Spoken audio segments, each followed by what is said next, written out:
আমি এই মুহূর্তে রয়েছি ময়মনসিংহ ১১ আসন শিল্পাঞ্চল ভালুকায়। এই অঞ্চলে কিন্তু এই যে আসন, এই আসনে ৫ জন প্রার্থী রয়েছে। তার মধ্যে বিএনপির প্রার্থী রয়েছেন ফখরুদ্দিন আহমেদ বাচ্চু। তিনি এই যে আসন সেটির বিএনপির আহ্বায়ক, এবং স্বতন্ত্র প্রার্থী রয়েছেন একজন, তিনি বিএনপি থেকে বিদ্রোহী প্রার্থী হয়েছেন মুর্শেদ আলম, এবং এনসিপির প্রার্থী রয়েছেন তিনি কেন্দ্রীয় যুব শক্তির সদস্য সচিব ডাক্তার জাহেদ। অন্যান্য আরো ২টি দলের রাজনৈতিক দলের প্রার্থী রয়েছেন, গণ অধিকার পরিষদের বিদ্যুৎ, এবং একজন হাত পাকা প্রতীকের একজন প্রার্থী রয়েছে। সব মিলিয়ে কিন্তু এই যে শিল্পাঞ্চল অধ্যুষিত এই এলাকা, এই এলাকায় কিন্তু বিশেষ করে বিকেল থেকে উৎসব মুখর পরিবেশ বিরাজ করে। আমরা দেখছি যে এই এই যে নির্বাচন, এই নির্বাচনকে ঘিরে পাড়া মহল্লা চাষটল সব জায়গায় কিন্তু এই আসন্ন ভোটের আলোচনা।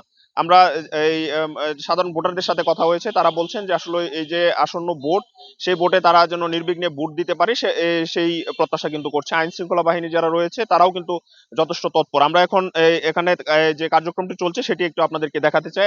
এখানে ভালুকা পৌর বিএনপির আহ্বায়ক আলহাজ হাতেম খান, তিনি ধানের শীষের প্রতীকের নির্বাচনী প্রচারণায় চালাচ্ছেন। তার সাথে পৌরসভার বিভিন্ন ওয়ার্ডের নেতাকর্মীরা রয়েছে, তারা ধানের শীষের পক্ষে ভোট চাইছেন। এই কার্যক্রমটি কিন্তু গোটা জেলার যে 11টি আসন রয়েছে সবগুলো আসনেই এই কার্যক্রম চলছে, এবং এই এই যে এই সপ্তাহের পর থেকেই কিন্তু সব জায়গায় পাড়া মহল্লা চাষটল সব জায়গায় কিন্তু একই আলোচনা, আসন্ন ভোট এবং প্রার্থীদের যে কর্মকাণ্ড সেসব বিষয়ে কিন্তু যে সাধারণ ভোটার রয়েছে তারা কিন্তু সেসব বিষয়ে আলোচনা পর্যালোচনা করছেন।